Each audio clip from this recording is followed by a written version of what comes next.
Picture this. In the upcoming 2028 US election, half the American population suddenly decides they don't want to vote. Like, at all. I mean, every other person doesn't show up. Every other person doesn't put a tick in the ballot box. That sounds crazy, isn't it? Well, in the famous 2024 US election, over 1/3 of eligible voters didn't show up. This is real data taken from The Guardian. 90 million people. To put the numbers into perspective, that's the population the size of Germany's, decided not to vote. On the board, there are some percentages of abstaining voters in different countries, in different parts of the world. And as you could probably tell, the numbers are not looking great. Somehow, that's considered normal. In fact, comparing data to previous years, these numbers are actually seen as an improvement, particularly in the US. How so? How is it an improvement that over 1/3 of country's population doesn't vote?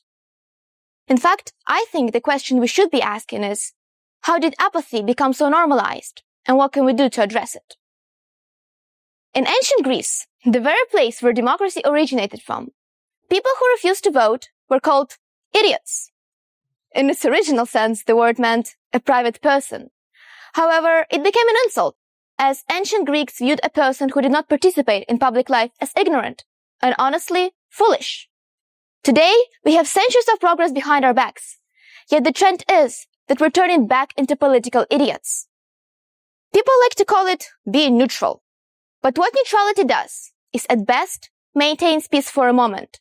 At worst, it protects injustice by refusing to take a stand. So how can we hope to shape a better future by adhering to the same mindsets? Have an opinion, your own. Take a side in an argument, even if it's not what the general public agrees on. And have the courage, and most importantly, desire to defend your position. Because democracy is built on disagreement, on people arguing for what they believe in. But I get it. It's not as simple as it sounds on paper. And it's not as simple as it sounds in my speech. Political apathy isn't just laziness, but frustration, disappointment, exhaustion, and laziness combined all together.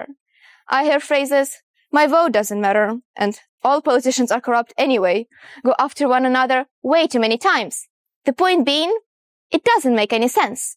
Because for every time you don't vote, you're not rejecting corruption, but rather protecting it by condensing power in the hands of a selected few. Indifference does not relieve of responsibility. Nor that, but it is also extremely dangerous. Plato, a Greek philosopher, once wrote, quoting, "One of the penalties for refusing to participate in politics is that you end up being governed by your inferiors." Today, that warning refers to more than just politicians, but also influencers, extremists, and propagandists feeling the silence left behind. Indifference is the most efficient weapon of the autocrat. As long as people don't care, no one stands in their way. History has proven this. In some countries, voter apathy and indifference allows authoritarian regimes to thrive because silence is easier to control than opposition. Moreover, there's simply no need to control silence.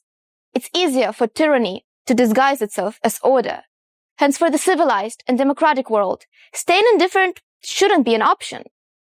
Through the quiet comfort of disengagement and apathy, democracy slowly erodes. And if we want to change something, the change demands a price. And that price is our comfort. Let's be willing to pay it, because for every time you stop voting, stop caring, and stop paying attention, you chip at the very system that protects your freedoms. The privilege of living in a democracy comes with the responsibility to preserve it. The truth is, the future does not depend on one single person. Democracy was never meant to rely on the leader, on the few at the top, but rather it survives through the collective power of people's choices. People who care enough to act. People who genuinely care. Thus, it's important to remember not to turn into earlier mentioned political idiots, because the future we shape starts with the question, will we care enough to shape it at all? Thank you.